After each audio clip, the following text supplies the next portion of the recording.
Hi everybody, Emma Murphy here, disordered eating specialist, psychotherapist and trainer in the area of emotional eating and binge eating disorder. And today I'm here to talk about intuitive eating.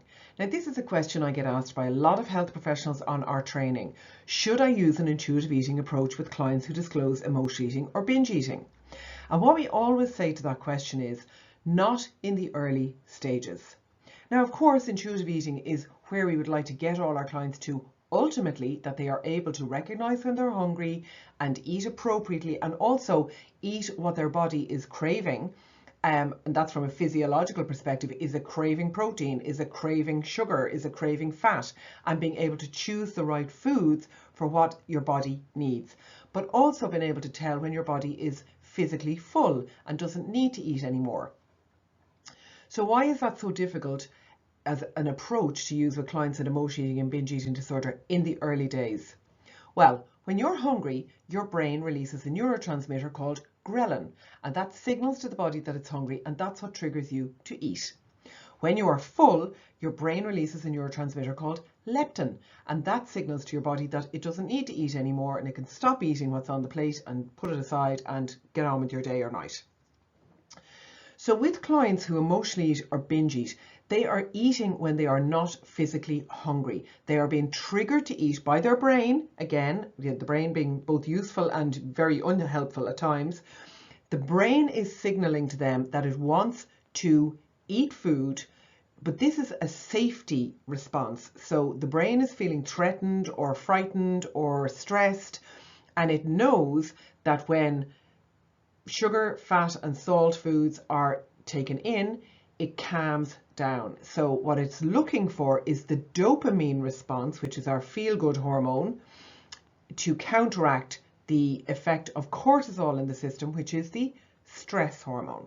Okay, so I've just described two different systems here. We have physiological hunger, biological hunger. My body is hungry. I am physically hungry. I need food. And that is ghrelin is the signal for hunger and leptin is the signal for being full. And then we have the safety mechanism being driven by the brain, which is in our fight or flight center. And what it is doing is running a lot of cortisol, which triggers the person to want to eat, to trigger dopamine to calm the body down. And that's got nothing to do with physical hunger. However, when you've got that system running, over a long period of time, ghrelin and leptin get completely overridden. So the body is not recognizing its normal feel hungry trigger or its normal feel full trigger. A lot of clients will tell us that they feel hungry all of the time or they never feel full, or clients kind of say that they never feel truly hungry, that they're kind of always sort of half full or kind of feeling a bit full, but that doesn't stop the emotional hunger trigger going off and it doesn't stop them from eating. So when you look at it from this perspective, you can see that in order to be able to eat intuitively, a client needs to be able to recognize and acknowledge their ghrelin or their feeling hungry physically trigger, and also recognize their leptin or their I'm full, I've had enough to eat trigger. Okay, that is part of intuitive eating, that I'm able to eat when I'm hungry, stop when I'm full. But as long as this cortisol stroke dopamine system is running in the brain, the safety mechanism that drives emotional eating, these signals are not there. So when it comes to somebody with emotional eating or binge eating disorder, it's more important to work on what their triggers are for emotional eating and reduce those and help them acknowledge those triggers and do something else other than eating. And we're also doing some nutritional rehabilitation on their gut to help restore those natural hunger and fullness signals.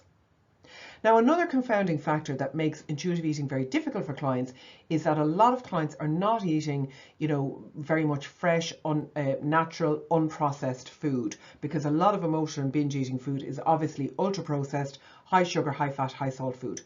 So we often have to do quite a bit of work with clients to help them change what they eat and how they eat and when they eat, and to get into this regular routine of eating 3 to 5 times a day and trying to replace at least some of that processed food with natural, healthy, unprocessed food. And again, if we're talking about intuitive eating, usually you're trying to encourage clients to eat a more natural, unprocessed range of foods.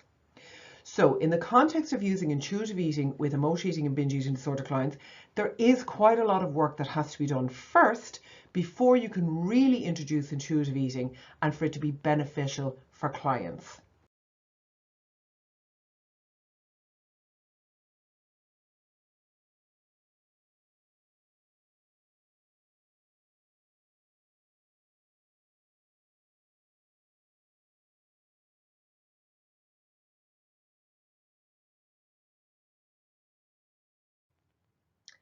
I'm Emma Murphy, founder and CEO of Eating Freely Limited, the world's leading network of emotional eating and binge eating disorder specialists.